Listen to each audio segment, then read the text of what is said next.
That's the time when I left the farm. So you were like 16 then, now, about? Or were you a little older? 40, Well, you must have been older then. 1940. You were He going was- 23. No, He was 39. 17. 39, what would I have been then? 16. Yeah. Yeah, okay.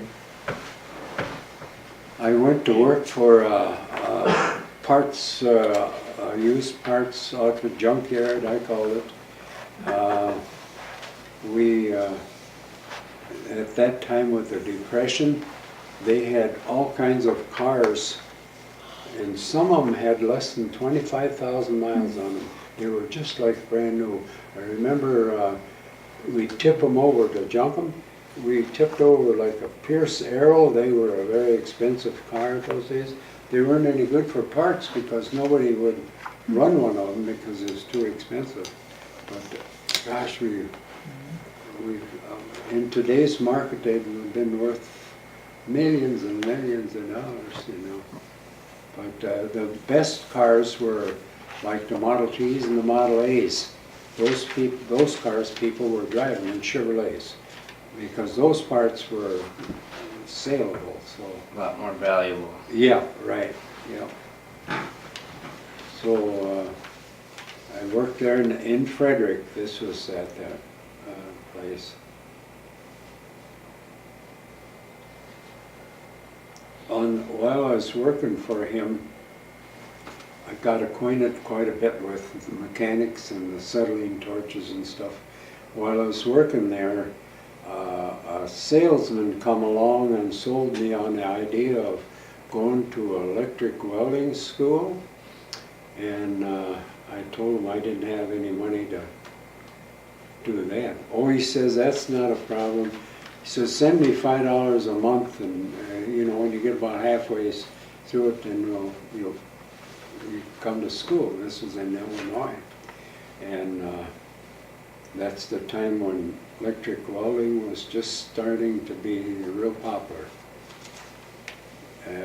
The boss and I didn't get along too well about that time after he found out I was going to do that, so I asked my dad to pick me up, and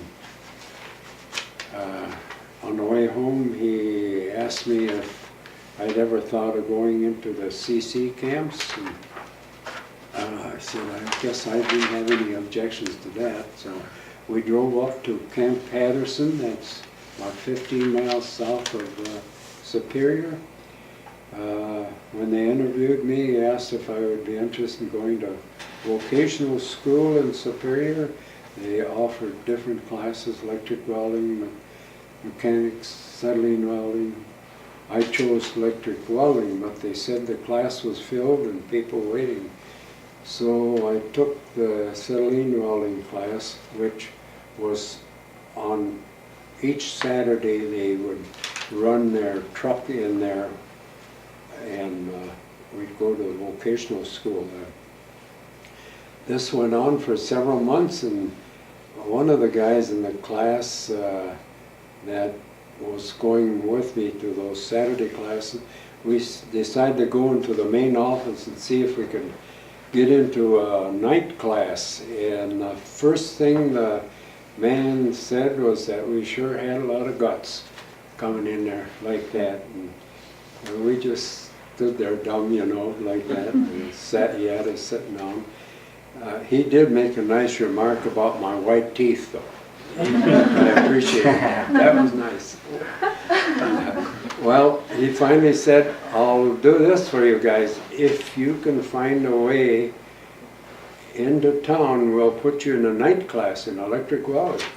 And I don't think he figured we could do this. So when we went back to camp, we asked this head honchos in the office there what our ideas were, and he says, yeah, we can arrange that. We'll give you a truck. I had truck driver's license. Give you a truck every night, but you're going to have to do guard duty to make up your time in the place. So So we went back and he put us into a night class. And I think we were in there about 6 months. We went every night. And all we did, it was hotter than the devil in that place. All we did was run test plates. They were about 10 inches or 12 inches wide with a V cut in them. You welded up, you welded upside down, you welded them flat. And you had to weld them good enough so that when they cut slices out of them, they'd put them in a press and bend them. And where you welded, there couldn't be any holes or cracks or anything in there to pass a test. So once we got good enough to pass the test, this instructor says you can pass the test now. He got an appointment at the Marine Iron and Shipyard in Duluth. So we took our test and passed that. That's when we first started working. The first day they put me on a scaffolding, and they have what you call ship fitters that put the plates up on the ships, and then they put a clamp on it to put wedges in there. I want to hear more about what you did at the camp. Yeah. Oh, Oh. okay. Go back. Oh, yeah, I'll back up on that. All right, thank you. What we did up there in the park, we built those buildings. They're still sitting there in there that we built. They're built out of granite rock. And that's what we did up there. So this camp, that was their whole project. That's what the CC Corps did. In parks and forests and stuff Okay. like that. And you stayed in barracks. Barracks? You stayed in barracks? with- Yeah. I'm guessing, I'm not for sure, but I would guess there'd probably be several hundred maybe in there. And you worked for was it for the government then? Yeah, And they paid you yeah, by the month. By the month, okay. Yeah. That was part of Roosevelt's deal to That's get right. out of the That's Depression. Roosevelt. Yeah, yeah. How much would your monthly salary be in a deal like that? Oh, I think it was maybe $25, something like that. Plus they fed you and Oh, yeah. besides yeah. all that, but they Yeah. gave you $25 Yeah. spending money. But the fact is, we got all that education. In fact, they offered high school and college in there too. So, and that caliber of people, though I don't know if they'd have made much more. We had people from Chicago in there, and they were a bunch of hoots, you know. God, they were different. We were really mixed up in there. A couple of times they got I used to get steamed up over things. And, Really? yeah. It wasn't new just lately. Anyhow, these guys, you know, to pull Franks, they had this half-notch guy water the flagpole every day. Half-notched. Water Any- flagpole. Only guys could do that. Anyhow, I finally had enough of it. I told them guys, I was ready to fight. I says, you tell him that once more, I'm gonna just raise all kinds of hell. They did stop it, you know. I know they probably cleaned my clock, but I had guts enough to back them off. Stuff like that was going on. And then they had another bad habit. We rode in these trucks, and they had seats in the middle and seats on the back, and some of the guys would keep hitting guys on the back of the head, you know. And that would get me too. I mean, that was another, because hell, they pick on kids that were not able to, didn't have guts enough to protect themselves, you know, so. But, So who was this friend of yours that took the school with you at night? You remember him? Hefner was his name. And anything about the internal in the school there, or in the CC camps?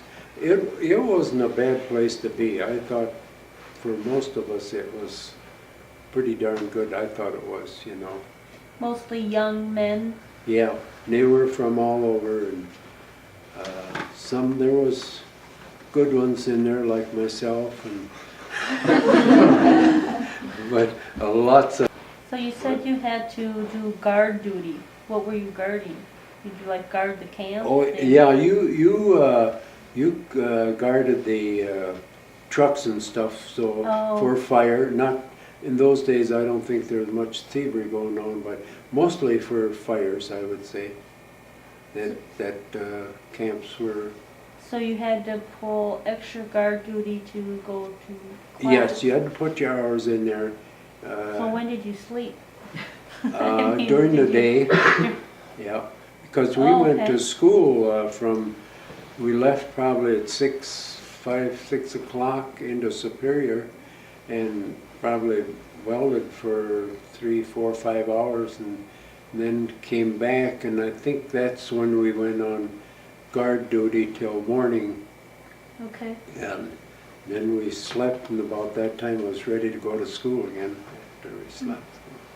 Did you go at night because it was cooler, or? No, that was the only time the class was open. Yeah. So our entertainment, we went into Superior and we did a lot of roller skating, which I thought I was getting pretty good at. I could even skate backwards. Not by accident, but on purpose. So that was, we had a lot of entertainment that way. And there was a bar down the road just a little bit. I know we went down there occasionally. And that's when San Antonio Rose, the song, was first out. And I thought that was the greatest song I ever did. They had the jukeboxes. So I had getting through that welding school, which was kind of right up what I had intended to do in the first place. That's why I got into the CC camp. So I think a lot of luck was with me on that. Anyhow, when we got to pass the test in that shipyard, the guys put us up on a scaffolding on the outside of the ship, and they had, you were a tack welder, they had these clips you put on there, and this big hunk of steel was swinging there, and the guy, ship fitter they call him, he slapped that plate or that clip up there, and he says, okay, tack her on there. I stood there and I couldn't even light the arc. So the guy just laughed and he says, I think we'll put you inside. That's when you found out you didn't know a damn thing about welding. But you got in there, and we went inside and then did the tack welding stuff inside where you could stand still and do it. But it wasn't long before we were able to weld good enough, so we welded on the finish welding. And then we started on the night shift. And then we went to $1.50 an hour on the night shift. We were at $1 an hour there, from $25 a month with the CC camps to $1 an hour. And then at the night shift, I think we run 10 hours on a shift. So that was, after a while, we didn't know what to do with all the money. So you and the same buddy were together all through all this? Yeah, we stayed there. Then Okay, you were at. okay, the ship we welded on in that Marine Iron Works named Sundance. I didn't know it then, but here a couple of years ago I seen a tiny little article in the paper, and gosh, I says, that looks like the ship I welded on. And it was retired after 50 years, and it's in the Duluth Harbor Museum now. That's the ship I welded on. So if you get up in Duluth, you can go look at something. It's a lot smaller ship than what I thought it was when I. So you just welded on one ship? Yeah, yeah. There was two of them in that they were building. At that time, okay. Yeah. Well, then we decided to see if we could get employed at the Globe Shipyard, which is a brand new shipyard. Were you welding inside or outside? We were welding on the outside. We were doing Like finishing work. Outdoors though. Yeah, Yeah. yeah, yeah. So if it was crappy weather, you guys, Yeah, we welded right straight Right, through. no matter what. Because they were pushing then because it was getting, right at that time when the war was getting close, you know. So what- So some of them, you guys ever get electrocuted with the water when it was raining? no, I've seen, someone get electrocuted, but it wasn't from the water, from the rain. Not from the welder, you wouldn't. See, the welder doesn't have too many amps, it's got a lot of volts, I guess, but not amps, yeah.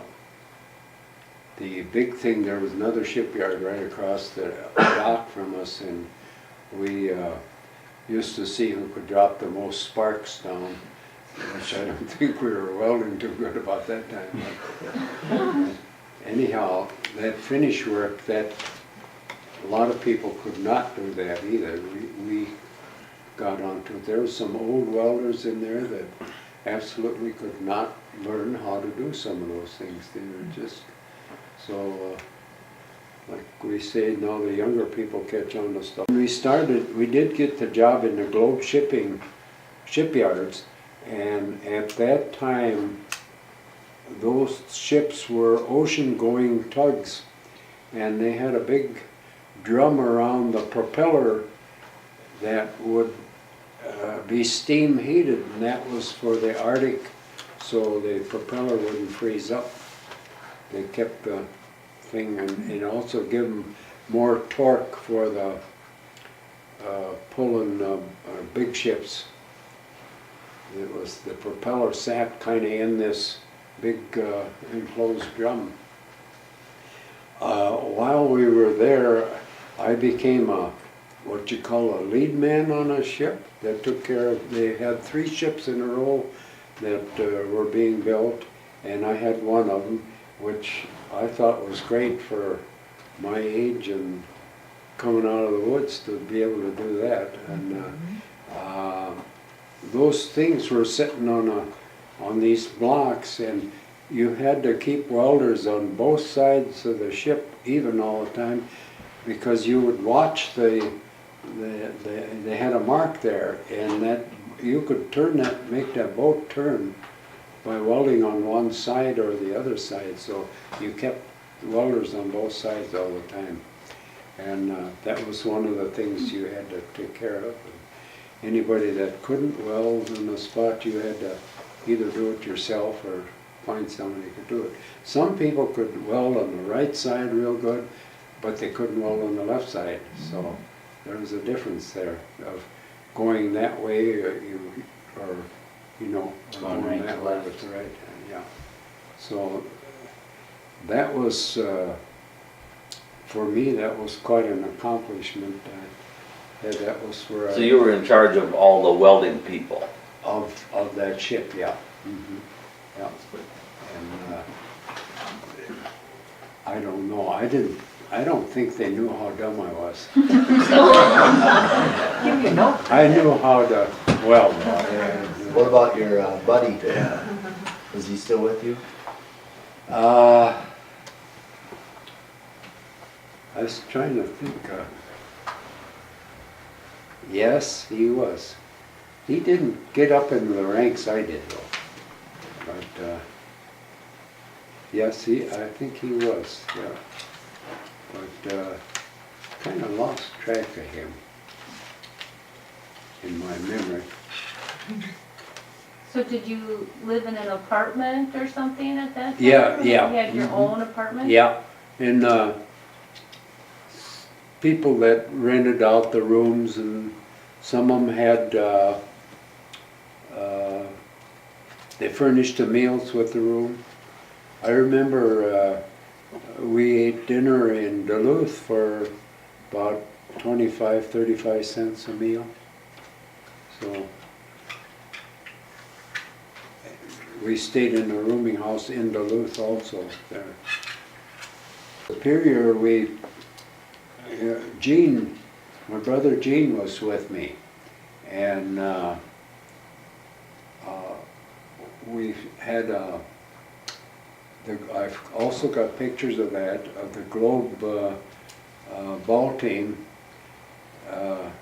which I think the 7th graders around here could have beat us. But we had uniforms. That was good though. It kind of make us look like ball players anyhow. But we had one guy on it that was sort of knew what a baseball team was like, I guess. But we had a lot of fun. But Gene and I would get up on Sunday mornings when the games was going on. All the rest of them wanted to sleep because they'd been practicing with brandy or whatever it was the night before. And him and I were ready to play ball about 10, 11 o'clock in the morning. We did a lot of bowling up there. God, we bowled. And we even started bowling left hand because we got tired of bowling right. What was Gene doing there then? You know, I I can't- can't, I'm gonna have to ask him because I don't think he was working in the shipyard. And maybe he was, but at the time I bought a motorcycle and he wasn't riding with me then, so I don't think he was working there. And one day coming back from the shipyard, there was a wide open space in the crossroad, and this Pontiac car was coming, and there was a stop sign for him, and I assumed he was going to stop. He didn't. He went right through, and then I made a decision to go around the back, and I didn't know how to drive a motorcycle that good either, but I had to laid it down. But anyhow, I swung it to the left, and I clipped the back bumper, and this Pontiac spun around, and about 3 times, that's how hard I hit the corner of his bumper. And you should have seen the motorcycle. The front end was smashed up, and I got up all disgusted because I hit the car, or whatever happened. And we went to the police station, and I didn't have any bones or anything broken. It wasn't much of a red tape those days getting through the police station, you know, you mail out a form and that was it. Should be like that today, don't you think? Anyhow, the next morning I couldn't move. I didn't realize you could get that stiff. God, I was stiff in every bone or muscle in that thing. That was the end of my motorcycling.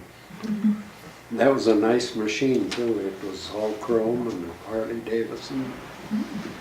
Every time I went home with it, down to the farm down by Luck there, it must have rained every time. God, it was so disgusting. Never had a decent day, I don't think, to ride it. So